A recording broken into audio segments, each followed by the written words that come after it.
Assalamualaikum warahmatullahi wabarakatuh. Selamat datang di channel Ilmu Hitam. Malam ini saya akan membawakan sebuah kisah nyata yang terjadi di sebuah desa terpencil. Sebuah cerita tentang iri hati, dendam, dan santet yang salah sasaran. Ilmu hitam yang seharusnya menyerang seorang kiai justru menghantam darah dagingnya sendiri. Ingat sahabat, jangan pernah mendengarkan cerita ini sendirian di tempat gelap. Dan pastikan kalian menonton sampai akhir karena kisah ini menyimpan pelajaran besar tentang akibat dari kebencian dan perjanjian gelap. Mari kita mulai. Desa Sumberrejo terletak di lereng Gunung Merapi. Sebuah wilayah yang tanahnya subur namun menyimpan banyak kisah misteri. Di pagi hari, desa itu tampak damai. Kabut tipis menggantung di antara pepohonan, ayam-ayam berkokok bersahutan, dan suara azan dari surau kecil terdengar menenangkan. Namun, di balik ketenangan itu, ada hati yang sedang gelap. Namanya Wiryo. Dulu, Wiryo termasuk petani yang cukup berhasil. Sawahnya luas, hasil panennya melimpah. Ia dihormati warga karena kerja kerasnya. Tapi semua itu berubah dalam 2 tahun terakhir. Musim kemarau panjang membuat sawahnya kering. Hama menyerang tanaman padinya. Beberapa kali ia mencoba menanam kembali, tapi hasilnya selalu gagal. Hutang di koperasi desa menumpuk. Sementara itu, tetangganya, Pak Rahmat, justru semakin sukses. Setiap kali Wiryo melewati rumah Pak Rahmat, dadanya terasa panas. Rumah itu kini lebih besar, halamannya rapi, motor baru terparkir di depan teras. Orang-orang sering datang untuk berdagang hasil panen dengannya. Kenapa dia terus yang beruntung? Gumam Wiryo suatu sore. Padahal dulu, Pak Rahmat sering belajar bertani darinya. Istrinya, Sulastri, sebenarnya sudah sering menasihati. Pak, mungkin ini hanya ujian, jangan iri. Kita coba lagi pelan-pelan. Tapi kata-kata itu seperti angin lewat saja. Wiryo mulai jarang ke masjid. Ia lebih sering duduk sendiri di teras, memandangi sawahnya yang kosong. Dalam pikirannya hanya ada satu hal, ketidakadilan. Suatu malam, hujan turun deras. Petir menyambar-nyambar di langit. Wiryo duduk termenung di ruang tamu yang gelap. Tiba-tiba ia teringat sesuatu yang pernah ia dengar dari warung kopi. Tentang seorang dukun sakti di desa sebelah. Namanya Mbah Kromo. Konon katanya, siapapun yang punya masalah bisa datang kepadanya. Ia bisa membuat orang sakit, usaha hancur, bahkan keluarga berantakan. Wiryo menggeleng, mencoba mengusir pikiran itu. Tidak, itu jalan yang salah, bisiknya pelan. Namun bayangan wajah Pak Rahmat yang tersenyum di atas motor barunya kembali muncul di benaknya. Api dendam menyala lagi. Beberapa hari kemudian, saat sedang di pasar, Wiryo mendengar 2 orang pria berbicara. Kemarin si Jono sembuh setelah minta bantuan Mbah Kromo. Bukan cuma sembuh, katanya saingannya langsung bangkrut. Jantung Wiryo berdegup kencang. Malam itu ia tak bisa tidur. Pikirannya dipenuhi bayangan Pak Rahmat jatuh miskin, merasakan penderitaan yang sama seperti dirinya. Ia membayangkan rumah besar itu kosong, sawahnya gagal panen, dan orang-orang tak lagi menghormatinya. Rasa iri berubah menjadi niat jahat. 3 hari kemudian, menjelang maghrib, Wiryo pamit pada istrinya. "Mau kemana, Pak?" tanya Sulastri. "Ada urusan sebentar." Ia tak menjelaskan apapun. Langit mulai gelap ketika ia berjalan menyusuri jalan setapak menuju desa sebelah. Hatinya berdebar, tapi langkahnya terus maju. Semakin mendekati rumah Mbah Kromo, suasana terasa berbeda. Jalanan sepi, pohon-pohon besar menjulang seperti bayangan raksasa. Angin berhembus dingin meski bukan musim hujan. Rumah itu berdiri di pinggir kuburan tua. Lampu minyak kecil menyala redup di teras. Bau kemenyan tercium dari dalam. Wiryo berhenti sejenak di depan pintu. Ia ragu. Ingat anak dan istrimu. Suara kecil di hatinya berbisik. Tapi suara lain lebih keras. Kalau tidak sekarang, kau akan terus diinjak-injak. Tangannya akhirnya mengetuk pintu kayu tua itu. Tok, tok, tok. Pintu terbuka perlahan. Seorang lelaki tua dengan rambut putih panjang dan mata tajam menatapnya. Kau datang karena sakit hati, ucap lelaki itu tanpa ditanya. Wiryo terdiam. Apa yang kau inginkan? Lidahnya terasa kaku, tapi akhirnya kata-kata itu keluar juga. Saya ingin seseorang merasakan penderitaan. Mbah Kromo tersenyum tipis. Setiap perbuatan ada balasannya. Siapkah kau menanggung akibatnya? Angin berhembus kencang tiba-tiba, membuat lampu minyak bergoyang. Wiryo menelan ludah. 3 malam setelah kedatangan Wiryo ke rumah Mbah Kromo, suasana desa Sumberrejo terasa lebih dingin dari biasanya. Angin bertiup pelan, tapi membawa hawa yang aneh. Anjing-anjing kampung melolong tanpa sebab. Beberapa warga memilih menutup pintu lebih awal malam itu. Di rumahnya, Wiryo duduk gelisah. Jarum jam menunjuk pukul 11 malam. Ia tahu, saat itu Mbah Kromo sedang mempersiapkan ritual. Meski ia tidak berada di sana, jantungnya berdebar tak menentu. Sulastri yang melihat kegelisahan suaminya hanya bisa menatap penuh tanya. Bapak kenapa akhir-akhir ini sering melamun? Tanyanya pelan. Tidak apa-apa, jawab Wiryo singkat. Namun dalam hatinya, ia tahu ini bukan perkara kecil. Ia sedang menyerahkan nasib seseorang pada kekuatan gelap. Sementara itu, di rumah tua dekat kuburan, Mbah Kromo mulai menyiapkan segala keperluan ritual. Ruangan tengah telah dibersihkan. Tikar pandan digelar. Di atasnya diletakkan sesajen, nasi tumpang kecil, bunga 7 rupa, tanah kuburan, telur ayam kampung, dan seekor ayam hitam yang sudah diikat kakinya. Lilin-lilin disusun melingkar. Di tengah lingkaran itu tergeletak foto yang diberikan Wiryo. Foto yang memperlihatkan Pak Rahmat berdiri di samping seorang pemuda bernama Hasan. Karena cahaya lilin redup dan wajah Hasan lebih jelas tertangkap kamera, tanpa sadar Mbah Kromo lebih memusatkan pandangannya pada sosok pemuda itu. Ia tidak tahu, kesalahan kecil itu akan membawa akibat besar.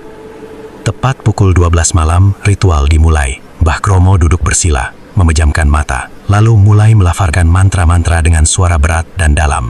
Bahasa yang digunakan bukan bahasa sehari-hari, melainkan campuran bahasa Jawa kuno dan doa-doa yang tak lazim didengar.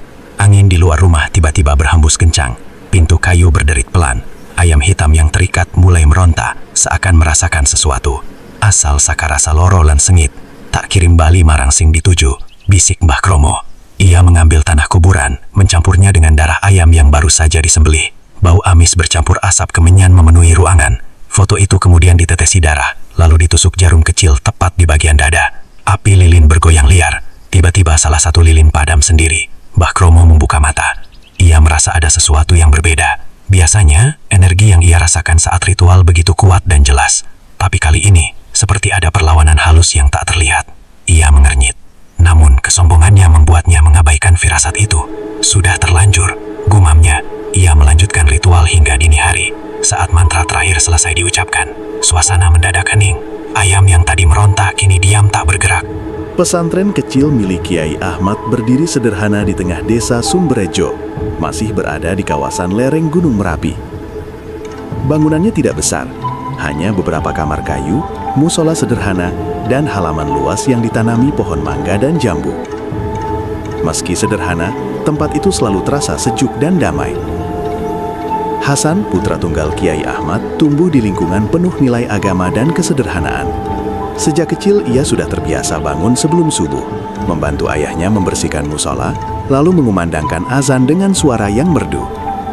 Warga desa mengenalnya sebagai pemuda yang santun. Jika ada orang tua yang kesulitan membawa barang dari pasar, Hasan akan membantu tanpa diminta. Jika ada anak kecil menangis, ia yang pertama menenangkan. Tak pernah terdengar ia meninggikan suara, apalagi menyakiti orang lain. Karena itu, ketika sakit mulai menyerangnya, seluruh desa merasa heran. Sejak ritual yang dilakukan Mbah Kromo, kondisi Hasan tak kunjung membaik. Justru setiap malam keadaannya semakin aneh. Siang hari ia tampak lemas, seperti orang kurang darah.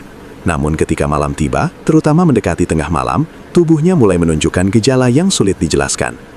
Malam ketiga setelah ritual, Hasan terbangun dengan napas tersengal. Ia merasa ada sesuatu duduk di ujung tempat tidurnya.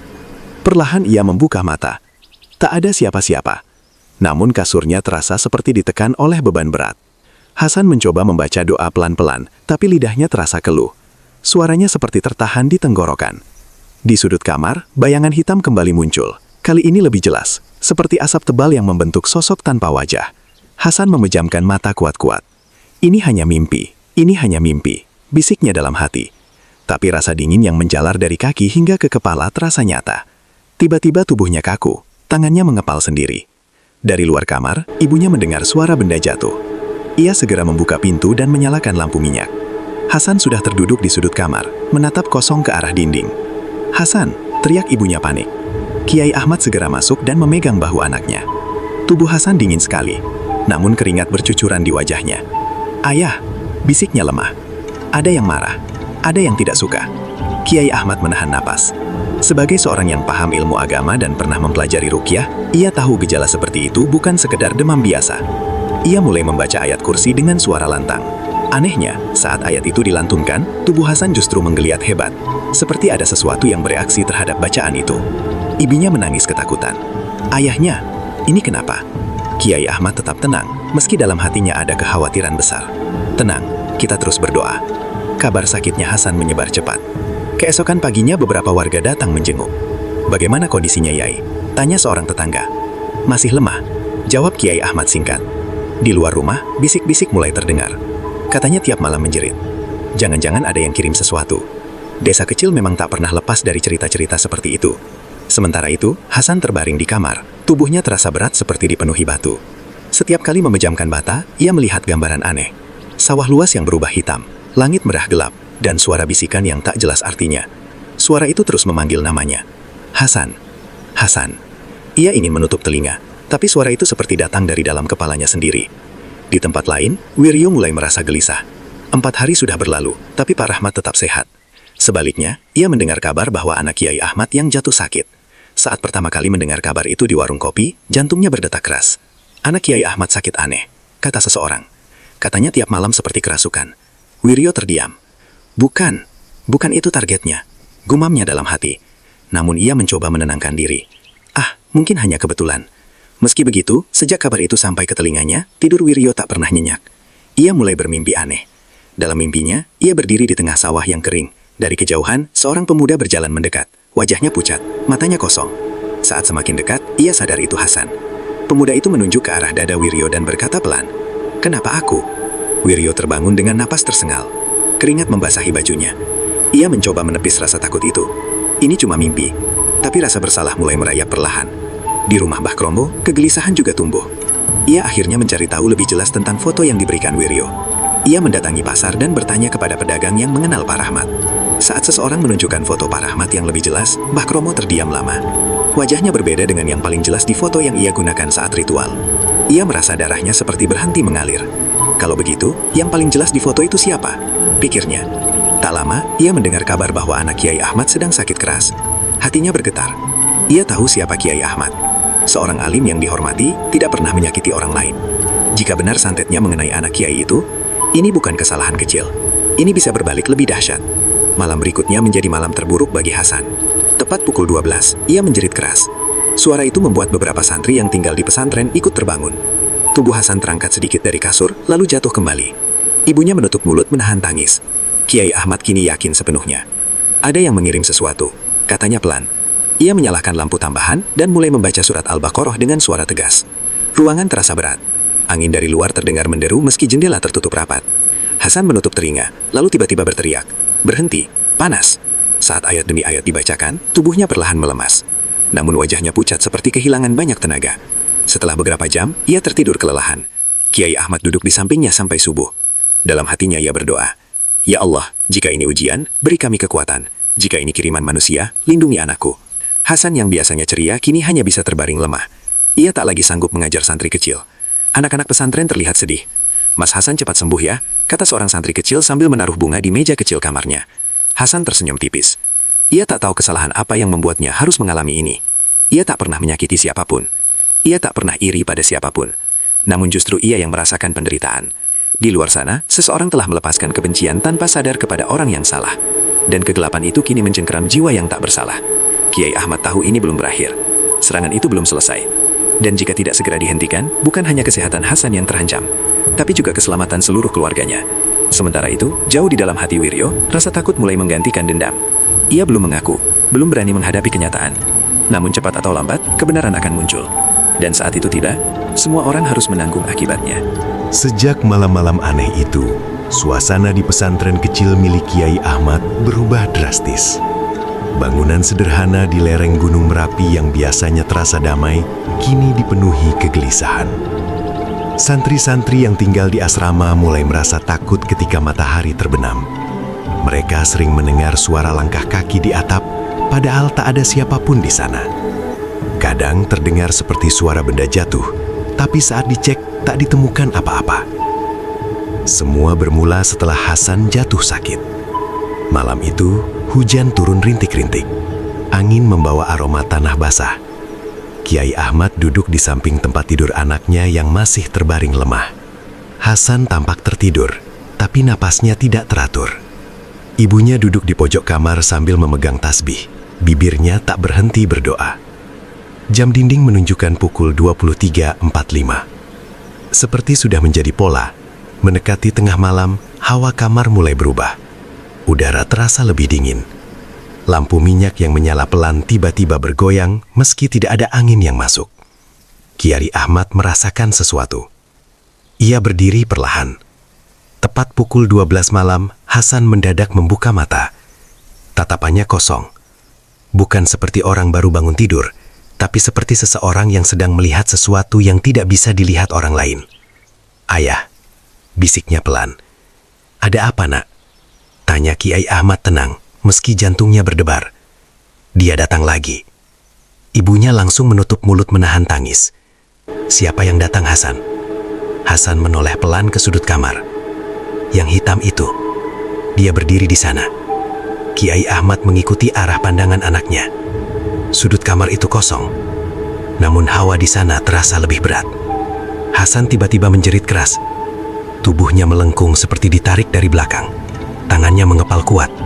Urat-urat di lehernya menegang. Ibunya panik dan mencoba memeluknya, tapi Kiai Ahmad menahan. "Jangan disentuh dulu." Kiai Ahmad mulai membaca ayat-ayat ruqyah dengan suara lebih keras dari biasanya. Suasana kamar seperti bergetar.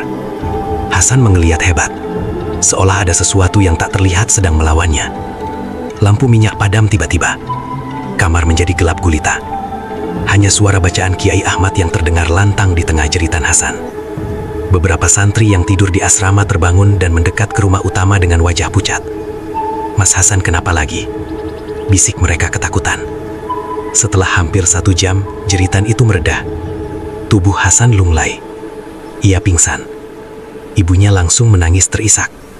Kiai Ahmad duduk diam, wajahnya serius. Dalam hatinya, ia semakin yakin. Ini bukan sekadar gangguan biasa. Ini serangan.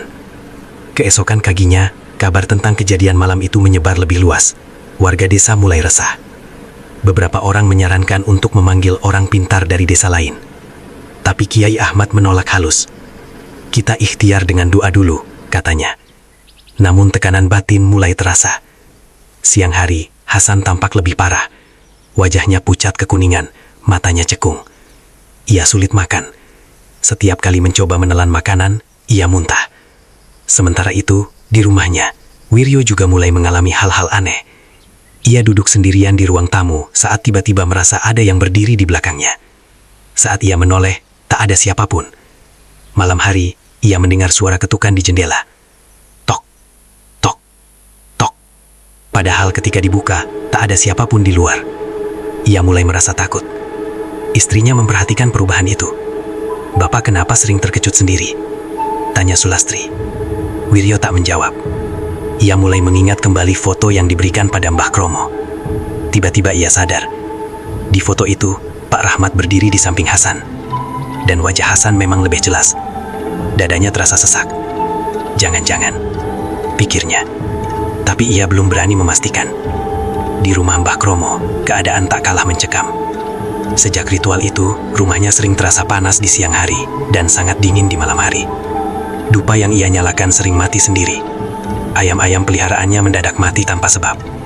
Suatu malam, ia bermimpi melihat seorang lelaki tua berjubah putih berdiri di tengah kuburan dekat rumahnya. Lelaki itu berkata pelan, "Ilmu yang kau lepaskan telah menyentuh yang tak bersalah." Mbah Kromo terbangun dengan napas berat. Untuk pertama kalinya dalam hidupnya, ia merasa takut pada ilmunya sendiri. Ia tahu, jika santet salah sasaran, apalagi mengenai orang yang dekat dengan agama dan banyak doa, energi itu bisa berbalik. Dan jika berbalik, bukan hanya pengirimnya yang kena, dirinya pun bisa terkena dampaknya. Malam berikutnya menjadi malam paling mencekam. Langit cerah tanpa awan. Bulan bersinar terang. Namun sekitar pukul 11 malam, suasana di pesantren mendadak sunyi. Tak ada suara jangkrik. Tak ada suara angin. Seolah alam menahan napas. Hasan tertidur lemah di kamarnya. Kiai Ahmad belum tidur. Ia duduk membaca Al-Quran di ruang tengah. Tiba-tiba terdengar suara benda berat jatuh di dapur. Bluk. Kiai Ahmad segera berdiri dan menuju dapur. Tak ada siapapun di sana. Hanya piring yang terjatuh sendiri dari raknya. Saat ia kembali ke kamar Hasan, pintu kamar tertutup sendiri dengan keras. Duk. Ia membuka pintu cepat-cepat. Hasan sudah duduk di atas kasur dengan posisi aneh. Kepalanya menunduk, rambutnya menutupi wajah. Suara yang keluar dari mulutnya bukan suara seperti biasa. Lebih berat, lebih dalam. "Dia milikku." Ibunya langsung histeris. "Hasan, sadarlah nak." Kiai Ahmad mendekat dengan tenang. "Siapa kamu?" tanyanya tegas. Hasan tertawa kecil. Tawa yang bukan miliknya. "Aku datang karena dipanggil." Jantung Kiai Ahmad berdegup kencang. Dipanggil siapa? Hasan terdiam beberapa detik, lalu berbisik pelan. "Orang yang penuh dendam." Tubuh Hasan kembali kejang hebat. Kiai Ahmad segera membaca ayat dengan suara keras. Suasana kamar seperti bergetar. Tiba-tiba terdengar suara seperti angin berputar di dalam ruangan. Lalu, hening. Hasan jatuh lemas di kasur. Kali ini napasnya sangat lemah. Ibunya memeluknya sambil menangis. Kiai Ahmad berdiri diam. Kalimat itu terus terngiang di kepalanya. Orang yang penuh dendam. Siapa? Siapa yang tega mengirim sesuatu pada anaknya yang tak bersalah? Di luar rumah, beberapa orang yang mendengar teriakan mulai berkumpul. Desa yang biasanya tenang kini dipenuhi rasa takut. Dan di rumahnya, Wiryo duduk gemetar. Tanpa tahu mengapa, tepat di saat Hasan menjerit, ia juga merasakan sakit tajam di dadanya. Ia jatuh terduduk. Keringat dingin mengucur. Dalam pikirannya hanya ada satu hal. Ini salah. Ini salah besar. Teror belum selesai. Justru semakin nyata. Dan semakin lama, kebenaran akan semakin sulit untuk disembunyikan. Karena kegelapan yang dilepaskan malam itu, kini mulai mencari jalan pulang. Pagi itu, langit desa Sumberrejo terlihat mendung. Awan kelabu menggantung di atas lereng Gunung Merapi, membuat suasana terasa lebih muram dari biasanya. Angin berembus pelan, tapi membawa hawa yang tidak nyaman. Di pesantren kecil milik Kiai Ahmad, keadaan Hasan semakin mengkhawatirkan. Tubuhnya kurus dalam hitungan hari, matanya cekung, bibirnya pucat. Setiap malam ia menjerit, dan setiap kali ayat suci dibacakan, reaksinya semakin keras. Beberapa warga mulai yakin, ini bukan penyakit biasa, ini kiriman. Sementara itu di rumah Mbah Kromo, kegelisahan mencapai puncaknya. Sejak mimpi tentang lelaki berjubah putih itu, ia tak pernah tidur nyenyak. Setiap memejamkan mata, ia melihat bayangan api menyambar foto yang pernah ia tusuk. Pagi itu ia duduk sendiri di ruang ritualnya. Di hadapannya masih ada sisa perlengkapan malam itu, mangkuk tanah kuburan, jarum kecil, dan foto yang kini mulai kusam karena tetesan darah yang mengering. Ia mengambil foto itu dan menatapnya lebih teliti. Kali ini ia menyalakan lampu lebih terang, dan disitulah ia benar-benar sadar. Wajah yang paling jelas di foto itu bukan Pak Rahmat, melainkan seorang pemuda lain. Pemuda dengan sorot mata lembut dan senyum tipis. Mbah Kromo berdiri perlahan, tangannya gemetar. Ia pernah melihat wajah itu, anak Kiai Ahmad, Hasan. Jantungnya seperti berhenti sesaat. "Ya Tuhan," bisiknya lirih. Artinya santet itu memang sudah meluncur. dan mengenai orang yang salah. Bukan hanya salah sasaran, tapi salah besar. Kiai Ahmad bukan orang sembarangan. Ia dikenal alim, banyak membaca doa, dan dihormati warga. Jika santet menyerang keluarganya, bukan hanya korban yang akan menderita, ilmu yang dikirim bisa berbalik arah.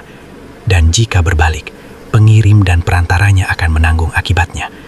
Mbah Kromo terdidik lemas. Selama bertahun-tahun ia melakukan ritual serupa tanpa pernah merasa takut seperti ini. Namun kali ini berbeda. Hatinya terasa berat, seperti ada sesuatu yang mengawasinya. Di sisi lain desa, Wiryo juga mulai merasakan dampaknya. Sejak malam Hasan menjerit dengan suara aneh itu, Wiryo mengalami gangguan yang semakin nyata. Ia sering mendengar bisikan di telinganya saat sendirian. Suara pelan yang berkata, "Salah, salah." Ia mencoba menutup telinga, tapi suara itu terasa berasal dari dalam kepalanya. Siang hari pun ia tak tenang. Saat mencangkul di sawah, tiba-tiba ia melihat bayangan seseorang berdiri di pematang. Ketika ia angkat kepala, tak ada siapapun di sana. Dadanya mulai sering terasa sesak. Tidurnya tidak pernah nyenyak. Istrinya mulai benar-benar khawatir. "Pak, kita ke dokter saja," kata Sulastri suatu sore. Wiryo menggeleng pelan. Ini bukan sakit biasa. Ia tahu itu. Dan dalam hatinya, ia mulai yakin santet itu salah sasaran. Dan kini akibatnya mulai kembali padanya. Di pesantren, malam kembali tiba. Kiai Ahmad tidak lagi hanya membaca doa di samping tempat tidur anaknya. Malam itu ia mengumpulkan beberapa ustadz dan santri dewasa. Mereka membaca ayat-ayat panjang bersama-sama di ruang utama rumah. Suasana terasa tegang. Hasan terbaring di kamar dengan pintu terbuka, agar ayat yang dibacakan terdengar jelas. Langit desa Sumberjo pagi itu terlihat cerah. Tetapi suasana hati sebagian warganya justru terasa semakin gelap. Di lereng Gunung Merapi, angin bertiup pelan membawa hawa dingin yang tidak biasa untuk musim itu. Di rumah Kiai Ahmad, Hasan masih terbaring lemah. Tubuhnya semakin kurus, nafasnya pendek-pendek. Setiap malam serangan datang tanpa bisa diprediksi. Namun kini, siang hari pun ia sering kehilangan kesadaran. Kiai Ahmad mulai merasakan perubahan. Jika sebelumnya serangan terasa seperti datang dari luar, kini seolah ada perlawanan yang terjadi di dua arah. Seperti ada kekuatan yang tidak mampu lagi bertahan menghadapi doa-doa yang terus dibacakan. Dan di saat yang sama, di rumah lain seseorang mulai menerima akibatnya. Wiryo terbangun dengan rasa panas luar biasa di dadanya. Ia memegang dada kirinya erat-erat, seolah ada sesuatu yang menekan dari dalam. Keringat dingin membasahi tubuhnya. Ia mencoba berdiri tapi lututnya lemas. Sulastri yang melihatnya langsung panik. "Pak, kenapa lagi?"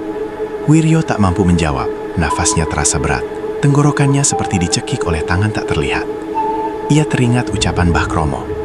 Bisa berbalik ke pengirimnya. Saat itu ia belum sepenuhnya percaya. Kini ia mulai merasakan sendiri. Di rumah Mbah Kromo, kejadian aneh juga semakin sering terjadi. Cermin di ruang ritualnya retak sendiri tanpa sebab. Dupa yang dinyalakan justru menimbulkan bau busuk, bukan harum seperti biasanya.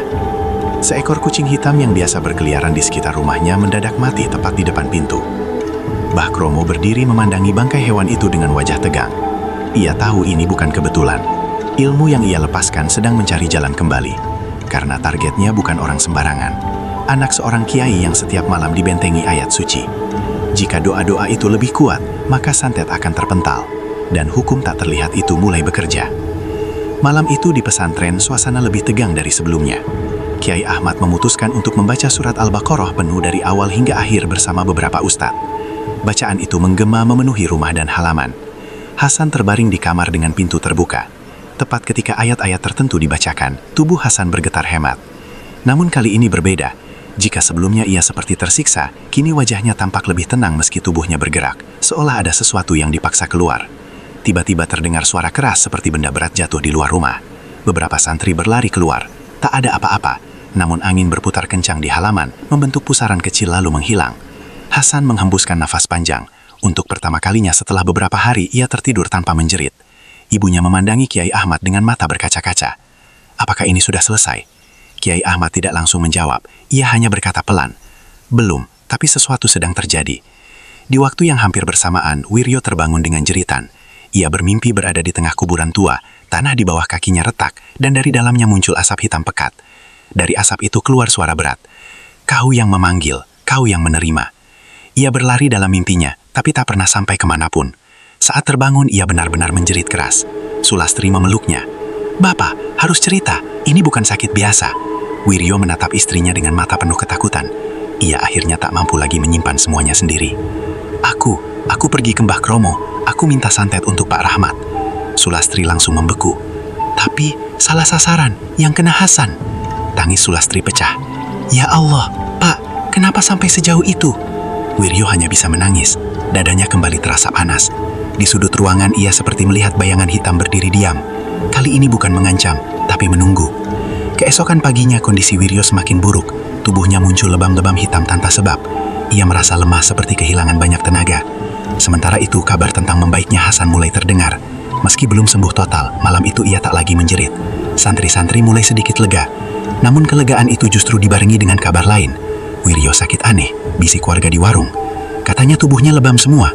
Beberapa orang mulai menghubungkan kejadian-kejadian itu. Sakitnya Hasan, sakitnya Wiryo, kabar tentang Mbah Kromo yang gelisah. Desa kecil itu tak pernah lama menyimpan rahasia. Mbah Kromo akhirnya datang lagi ke rumah Wiryo. Ia melihat langsung kondisi pria itu. Wajahnya pucat, mata cekung, nafas berat. Kita terlambat, kata Mbah Kromo pelan. Apakah ini karena santet itu? Tanya Wiryo dengan suara lemah. Iya, ia mulai kembali. Bisa dihentikan? Masih bisa, tapi kau harus mengaku dan minta maaf. Wiryo menutup mata. Ia tahu ini saatnya. Jika terus diam, bukan hanya dirinya yang akan celaka. Mbah Kromo pun tak luput dari ancaman, karena perantara juga ikut terikat dalam perjanjian hitam itu. Malam berikutnya menjadi titik balik. Hasan kembali mengalami getaran ringan saat doa dibacakan. Namun kali ini tubuhnya tidak lagi melawan. Ia hanya menangis pelan. Ayah, saya merasa ringan. Kiai Ahmad memeluk anaknya. Di luar rumah, angin bertiup adih tenang, seperti ada sesuatu yang menjauh. Dan di rumahnya, Wiryo tiba-tiba memuntahkan cairan hitam pekat. Sulastri menjerit ketakutan. Setelah itu, tubuh Wiryo terkulai lemas, namun panas di dadanya perlahan berkurang. Mbah Kromo yang kebetulan berada di sana menatap tajam. Itu tanda, ia sudah tidak punya tempat lagi. Artinya, tanya Sulastri gemetar. Artinya, ia sedang mencari jalan pulang sepenuhnya. Dan jalan itu adalah pengakuan. Tanpa pengakuan dan permintaan maaf, siklus ini tak akan benar-benar berhenti. Santet yang salah sasaran kini telah berbalik arah. Tidak lagi menyerang korban yang tak bersalah, tapi menggerogoti pengirimnya perlahan-lahan. Wiryo sadar, tak ada lagi waktu untuk menunda. Besok pagi, ia harus datang ke rumah Kiai Ahmad, bukan hanya untuk menyelamatkan dirinya, tapi untuk mengakhiri kegelapan yang telah ia lepaskan sendiri. Karena dendam yang ia kira akan memuaskan hatinya, kini berubah menjadi ketakutan yang menghancurkan hidupnya.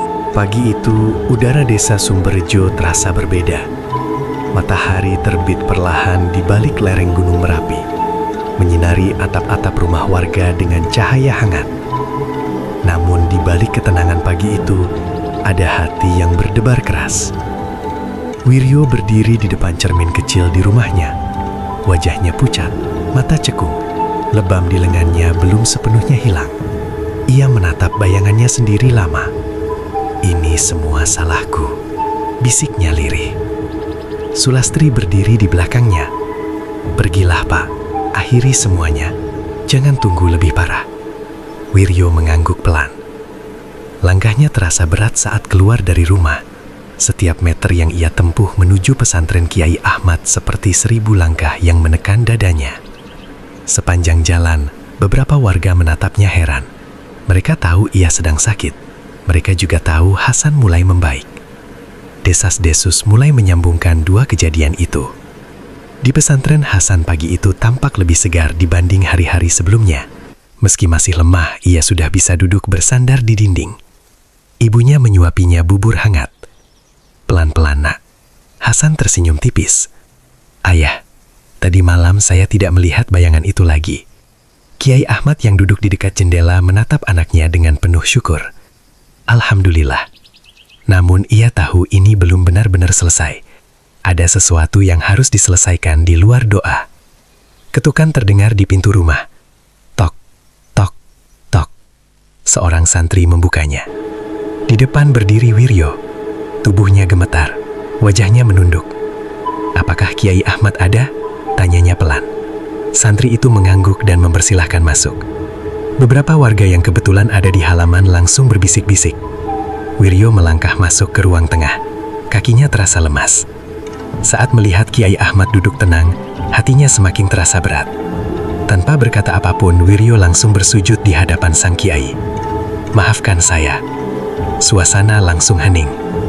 Kiai Ahmad terdiam, menunggu. Saya yang meminta santet itu." Suara Wiryo bergetar. "Saya ingin Pak Rahmat menderita. Tapi foto yang saya berikan salah. Yang kena Hasan." Tangisnya pecah. Beberapa warga yang mendengar pengakuan itu terkejut. Ibunda Hasan menutup mulutnya. Hasan yang berada di kamar mendengar suara itu dan mencoba bangkit pelan. Kiai Ahmad tetap tenang. Ia menatap Wiryo Bama. "Kenapa sampai sejauh itu?" tanyanya lembut. "Saya iri. Usaha saya hancur. Saya gelap mata." Keheningan terasa panjang. Warga menunggu reaksi Kiai Ahmad.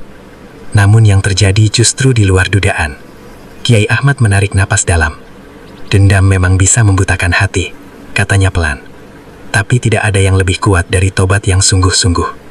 Wiryo terdiam. "Saya tidak membalas kejahatan dengan kejahatan," lanjut Kiai Ahmad. "Jika kau benar-benar menyesal, bertobatlah." Air mata Wiryo semakin deras.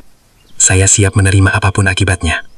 "Akibatnya sudah kau rasakan," jawab Kiai Ahmad. "Sekarang tinggal bagaimana kau memperbaikinya." Tak lama kemudian Mbah Kromo datang menyusul. Wajahnya tak lagi setegas biasanya. Ada rasa takut yang jelas terlihat. Ia ikut duduk bersila dan menunduk. "Saya yang melakukan ritualnya," katanya pelan. "Saya salah karena tidak memastikan dengan benar. Saya juga siap bertanggung jawab." Beberapa warga mulai marah. "Tega sekali kalian," teriak salah satu pria. Namun Kiai Ahmad mengangkat tangannya memberi isyarat agar semua tenang. Kemarahan tidak akan menyelesaikan apa-apa. Ia menatap Mbah Kromo. "Ilmu yang kau pakai tidak akan pernah menang melawan doa. Kau sudah melihat sendiri akibatnya." Mbah Kromo mengangguk pelan. "Saya ingin berhenti. Saya tidak ingin mengulanginya lagi." Kiai Ahmad lalu berkata, "Kalau begitu, mari kita akhiri bersama." Malam itu, untuk pertama kalinya sejak kejadian bermula, seluruh warga desa berkumpul di pesantren. Mereka membaca doa bersama. Wiryo dan Mbah Kromo duduk di barisan paling depan, kepala tertunduk. Hasan meski masih lemah ikut duduk bersandar di samping ibunya. Bacaan ayat suci menggema kuat.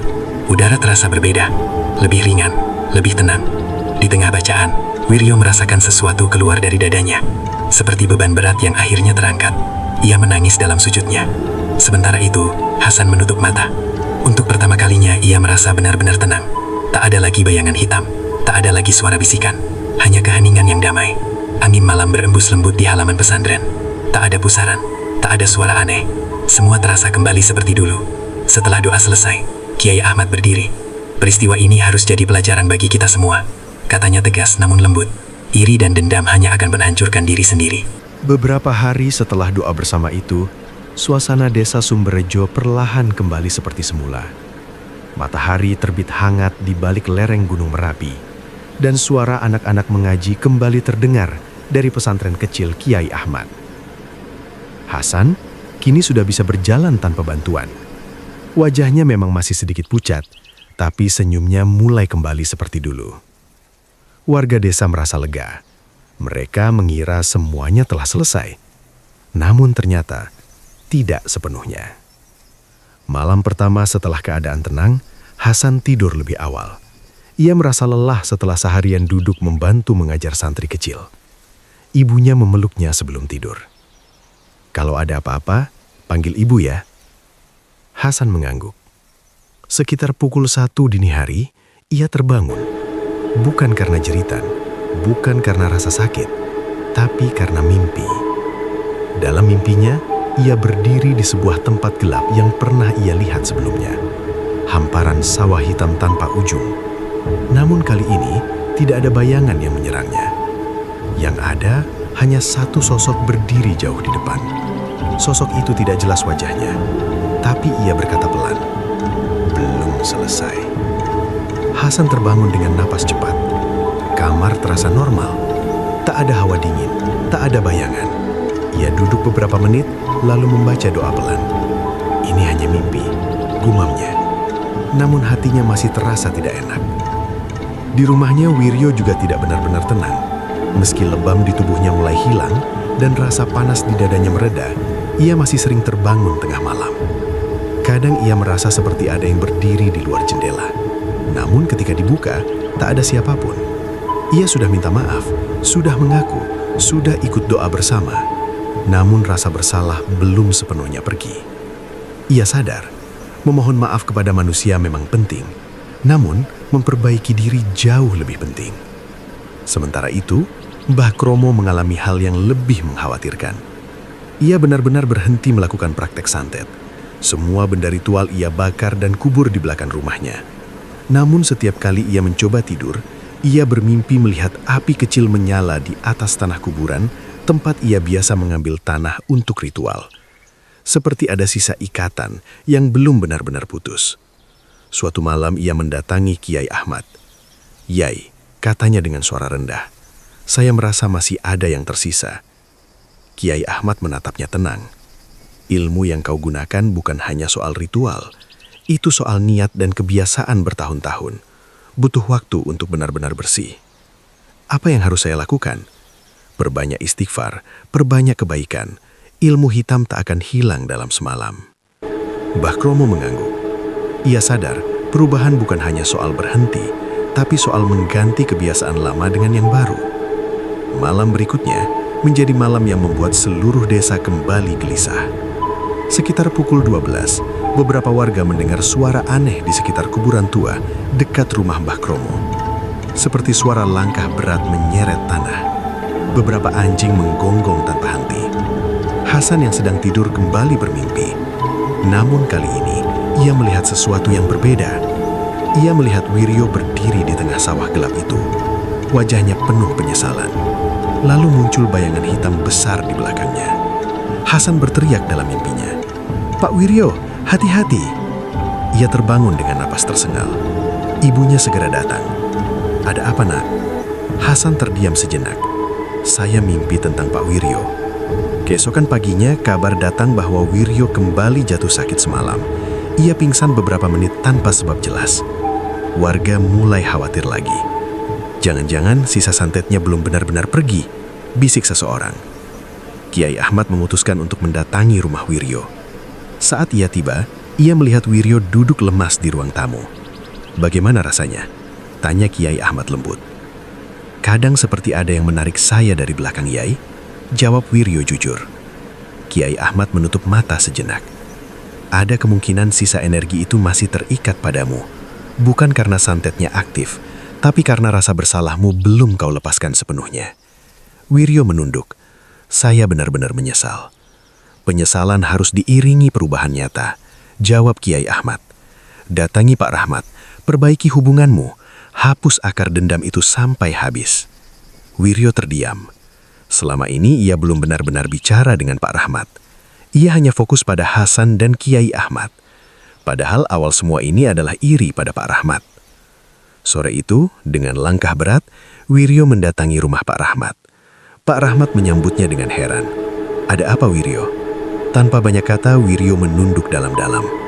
"Saya iri pada Bapak. Saya berniat jahat.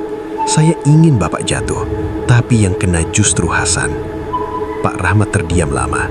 Ia tak pernah tahu soal santet itu. "Astagfirullah, sampai sejauh itu?" Wiryo mengangguk. Air matanya jatuh. Pak Rahmat menghela napas panjang. "Kita semua pernah iri, tapi tidak semua orang berani mengaku. Saya maafkan." Kalimat itu seperti beban besar yang akhirnya benar-benar terlepas dari dada Wiryo. Saat ia pulang, ia merasa lebih ringan. Dan malam itu, untuk pertama kalinya sejak kejadian bermula, ia tidur tanpa mimpi buruk. Di pesantren, Hasan juga tidur lebih nyenyak. Tak ada lagi mimpi sawah hitam. Tak ada suara yang berkata belum selesai. Yang ada hanya cahaya pagi yang masuk lewat jendela. Kiai Ahmad tersenyum melihat anaknya duduk membaca Al-Quran kembali. Mbah Kromo pun mulai jarang mengalami mimpi buruk. Ia kini hanya menghabiskan waktu membantu warga, memperbaiki pagar dan membersihkan jalan. Perlahan, bayang-bayang sisa kegelapan mulai memudar. Desa kembali hidup normal. Namun peristiwa itu meninggalkan pelajaran mendalam. Bahwa santet bukan hanya soal ritual dan mantra. Ia lahir dari iri dan dendam. Dan selama akar itu masih ada di hati manusia, kegelapan bisa muncul kembali kapan saja. Beruntung kali ini mereka memilih menghadapinya bersama, dengan pengakuan, dengan doa, dan dengan keberanian untuk berubah. Karena cahaya tidak datang begitu saja, ia harus diperjuangkan. Dan Desa Sumberrejo akhirnya mengerti bahwa luka batin lebih berbahaya daripada serangan gaib. Namun, ketika hati dibersihkan, bahkan sisa bayangan hitam pun perlahan menghilang. Malam itu hujan turun deras membasahi desa kecil di lereng perbukitan.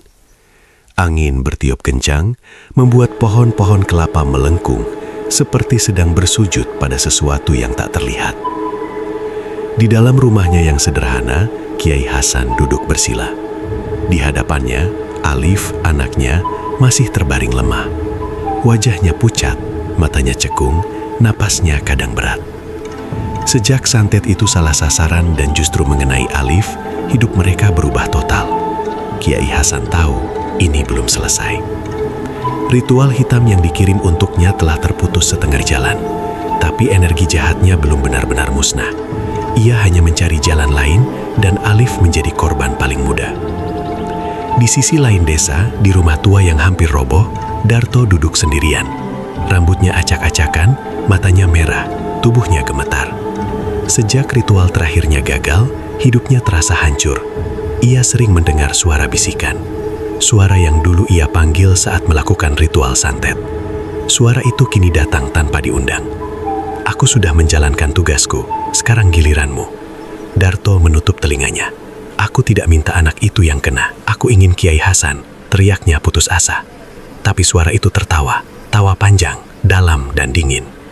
Santet tidak pernah benar-benar bisa dikendalikan. Sekali dilepas, ia seperti panah beracun. Jika targetnya terlindungi, ia akan mencari darah terdekat yang memiliki hubungan kuat. Dan Alif adalah darah Kiai Hasan. Di pesantren kecil milik Kiai Hasan, para santri mulai resah. Mereka melihat Alif yang dulu ceria kini hanya bisa terbaring. Beberapa santri bahkan mengaku melihat bayangan hitam berdiri di dekat kamar Alif saat tengah malam. Kiai Hasan hanya mengangguk pelan. Jangan takut, perbanyak pikir. Jangan keluar kamar setelah Isya. Suasana pesantren berubah mencekam. Lampu-lampu terasa redup. Udara seperti lebih dingin dari biasanya. Dan setiap malam, Alif selalu mengigau. Ayah, jangan biarkan dia masuk. Kalimat itu terus berulang. Kiai Hasan tahu, makhluk kiriman itu belum pergi. Sementara itu, Bu Sari, ibu Alif, mulai kehilangan kesabaran. Ia tidak tahan melihat anaknya tersiksa. Pak, kita harus lakukan sesuatu. Jangan hanya berdoa. Anak kita sekarat. Tangisnya pecah. Kiai Hasan menatap istrinya dengan mata berkaca-kaca. Semua ada waktunya. Ilmu hitam tidak bisa dilawan dengan amarah. Harus dengan kesabaran. Tapi dalam hatinya, ia juga gelisah. Ia tahu siapa dalang di balik semua ini. Darto. Dan ia tahu, jika tidak dihentikan sampai akar, santet itu akan terus mencari jalan. Malam berikutnya menjadi malam terburuk. Sekitar pukul 2 dini hari, Alif tiba-tiba bangun sambil menjerit keras. Tubuhnya melengkung aneh, tangannya kaku seperti mencengkram sesuatu yang tak terlihat. Bu Sari histeris. Pak, tolong anak kita. Kiai Hasan segera mendekat dan membacakan ayat-ayat suci dengan suara lantang. Tiba-tiba angin masuk lewat jendela yang tertutup rapat. Lampu kamar berkedip-kedip, dan dari mulut Alif keluar suara berat, bukan suaranya sendiri. Dia milikku, dia pengganti ayahnya. Malam itu terasa berbeda. Langit gelap tanpa bulan. Angin berputar-putar di atas desa seperti membawa kabar buruk. Tidak ada suara jangkrik, tidak ada anjing menggonggong. Semuanya sunyi, terlalu sunyi. Di kamar sederhana itu, Alif terbaring tak berdaya. Wajahnya semakin pucat, bibirnya kering, napasnya tipis seperti benang yang hampir putus. Bu Sari duduk di sampingnya, menggenggam tangan anaknya yang dingin. "Bertahanlah, Nak, ibu di sini," bisiknya dengan suara bergetar. Kiai Hasan berdiri di dekat jendela, wajahnya tegas, tapi matanya menyimpan kesedihan yang dalam. Ia tahu, malam ini adalah penentuan. Jika ia gagal, bukan hanya Alif yang hilang, desa ini bisa terkena imbasnya. Di ujung desa, Darto berjalan sempoyongan menuju pesantren. Wajahnya kusut, bajunya basah oleh hujan dan keringat. Matanya liar seperti orang yang kehilangan arah. Sepanjang jalan, ia terus mendengar bisikan, "Kau milikku, kau milikku." Ia menutup telinganya, tapi suara itu semakin keras. Itulah kisah tentang santet yang salah sasaran. Sebuah cerita yang mengajarkan kita bahwa iri hati dan dendam hanya akan membawa kehancuran. Semoga dari cerita ini kita bisa mengambil hikmah bahwa tidak ada kekuatan yang lebih besar dari doa dan ketulusan hati. Jika kalian suka dengan cerita seperti ini, jangan lupa dukung channel ini dengan like, komentar, dan subscribe agar kami semakin semangat menghadirkan kisah-kisah misteri lainnya. Saya pamit undur diri, terima kasih sudah menemani hingga akhir. Wassalamualaikum warahmatullahi wabarakatuh. Sampai jumpa di kisah horor berikutnya.